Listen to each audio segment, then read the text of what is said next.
Mr. Chancellor, in the 8th of his cantos, Ezra Pound paraphrased a saying of Confucius: "When the prince has gathered about him all the savants and artists, his riches will be fully employed." By coming to Durham this afternoon, His Royal Highness has gathered about him all those who are associated with a great university occasion: the visitor, the Chancellor, Vice-Chancellor, representatives of the county and the city of Durham, and all the scholars and artists from the Pro-Vice-Chancellors and Deans down to the newest graduates.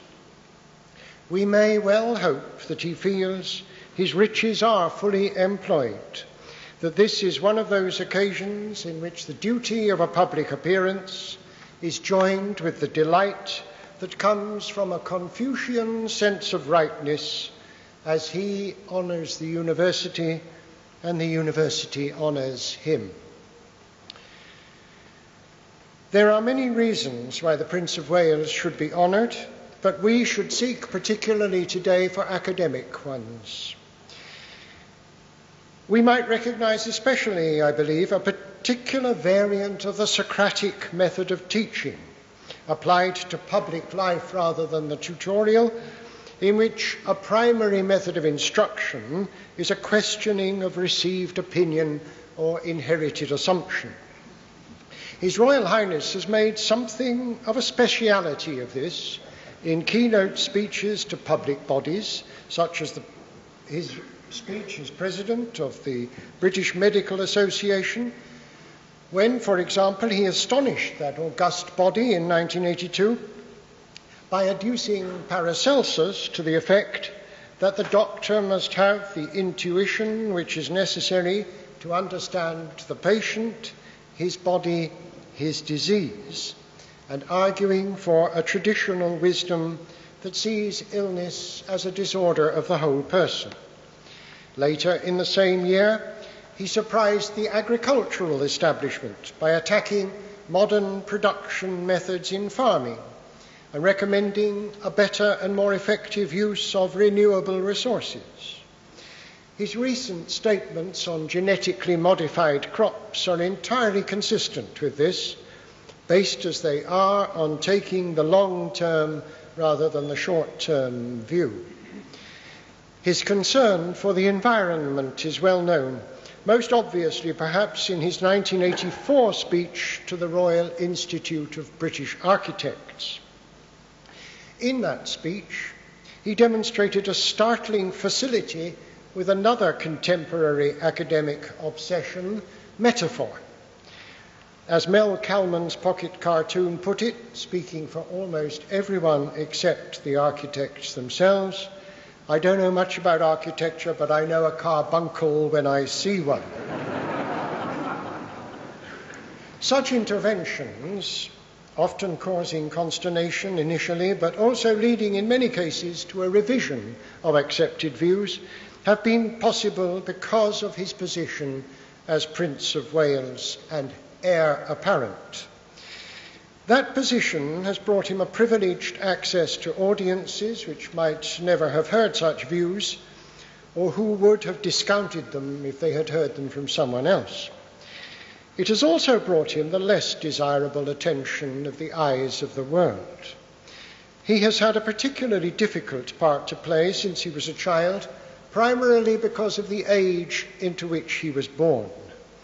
He has been the first prince of the television age.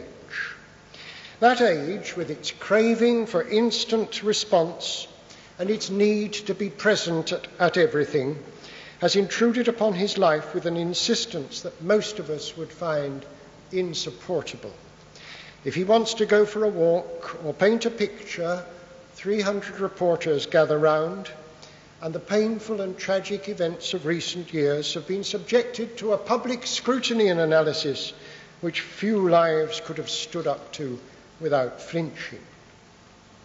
But his position has also brought great opportunities, and he has made full use of them, not only in trying to influence the work of professional bodies, but also in putting ideas into practice.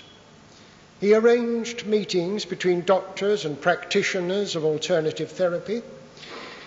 He developed his own style of architecture at Poundbury and organic farming at Highgrove. He gave time to business in the community. On his estates in the Duchy of Cornwall, he has encouraged tree planting, stone walling, and other projects which are sympathetic to the heritage of the area. Perhaps the most obvious example of this practical engagement is the work of the Prince's Trust, which has provided sustained help for young people by education, training, environmental action, and financial support for fledgling businesses. Such involvement is a part of the concern for the community, for the environment, for such disparate but necessary things as the welfare of schizophrenics and the language of the prayer book. It is in clear contrast to the materialism of contemporary living. It also has its origins in habits of thought and religious practice, which have led him to speak of his concept of the sovereign as defender of faith rather than defender of the faith. In a preface to a book by another of our princely honorary graduates, the Crown Prince of Jordan, he has spoken of the need for tolerance and understanding between Christianity and Islam. And in a speech at Oxford in 1993 and again at Wilton Park in 1996, he has spoken of the sense of the sacred and of the need of the West to learn from Islam. The speech caused problems in the Church of England, and it would have been easier not to have said what he did. But it received a welcome in the Islamic world and among British Muslims, where it was felt suddenly that there was someone in high places who understood something of their beliefs and had respect for them.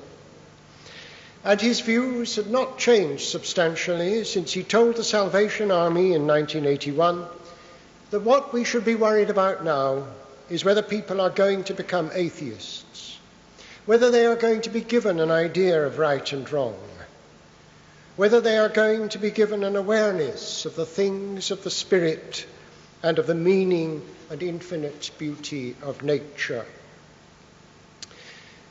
Such ideas may well be thought to fit the age in which we live, in which our honorary graduate has had to conduct himself as man and as prince with all the tensions that are found in that relationship.